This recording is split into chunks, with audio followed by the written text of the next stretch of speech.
Hey friends, just gonna give this a second to make sure it's on.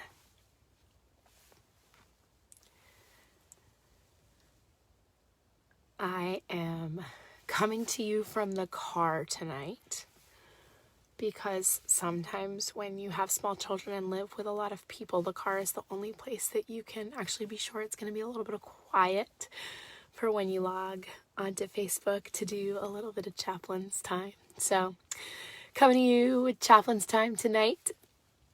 It's been a couple weeks and I apologize that my throat sounds awfully tired. And that happened over the last couple of days as I traveled south to Washington, D.C. We just had a gathering in the D.C. area of our ECC friends and alumni that live in that area. And actually the plan changed just at the last minute. And after we did our gathering in D.C. with our ECC friends, I went up to Philly and we had a nice little gathering with some of our friends in Philly as well. And it was just nice. We've really spread out all over the country, but we do have these concentrated areas where we have a camp community that live in the same place. And so on Thursday night, we had our DC group, and I wanted to just, for this Chaplain's time, tell you a little bit about that experience. We met at St. Thomas Church in DuPont Circle. The rector there is a good friend of mine from seminary. And my first year as the director of camp, I had Lisa Saunders, she's now Lisa Ahuja, come up to be visiting staff for us, to be one of the chaplains. And so she really considers herself a camp kid. She loves ECC. She loves what we do.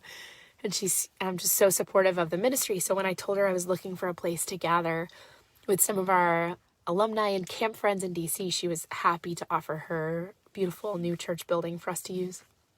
And it worked out great because the parish hall was on the 4th floor of the building, and they have this great kind of balcony area that looks out over the city. So we were able to just mostly stay outside and gather and be together and talk and visit. And it was a lot of people who already knew each other, but they don't always have the chance to be together. And then I'm, not always there, obviously. So, but then people got to meet each other too and meet camp people that they didn't know. So we gathered together. I told them a lot about what was happening with the ministry of ECC. I told them about the capital campaign. I gave them a chance to ask questions. And we had a really lovely time together. And then towards the end of our time together, we decided to do Chaplain. And we had two choices for where to do Chaplain. We were offered the church space, which is beautiful, and the acoustics are beautiful. But we decided to go ahead and go back out onto the balcony for Chaplain because we just wanted to be able to do it without masks on. And so we went outside on this balcony. It's funny, I've done Chaplain from the barn just hundreds of times. And I know for me and for so many of us, Chaplain is just this holy ground, this really important experience for us. And there is something particularly special if you've spent time doing Chaplain in the barn about listening to the bugs outside and hearing the occasional car pass by on Reservoir Road and hearing the voices of all of your friends and the people that you're gathered with for worship. And I just know that so often when I ask someone, what's your favorite part of camp? Excuse me. They say Chaplain. So we went ahead. I might need to come back to you all. This is the problem with a Facebook Live. So we went out onto the balcony and we did Chaplain. And the way it sounded in Washington, D.C. was incredibly different from the way it sounds in the barn. Sirens were blaring. The HVAC from a nearby building was just humming in the background. And it just wasn't, the sounds were not even remotely the same. But the experience was identical. The feeling of standing in a small circle with 15 camp people and singing the songs and saying the prayers. I don't know. It transcends time and place.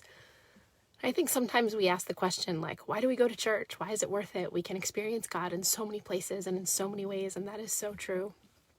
But there is something about words that were written years before you, that have been said together by so many voices and with so many people, and songs that we've sung together. They are well-worn paths to God, well-worn paths to peace. And I'm just going to stick with it, you know? I will find God in so many other places, but there is something to be said about coming to those words and coming to those pages and saying those prayers together. That no matter what, it binds you to the people you say them with, to the places that have mattered to you. So I just hope whatever you're doing tonight, wherever you are right now, thanks for bearing with me while I muscle through this throat thing that I have right here. But I hope that you have ways to find your well-worn paths to God. God is waking, O Lord, and guard us sleeping, that awake we may watch with Christ, and asleep we may rest in peace. Amen.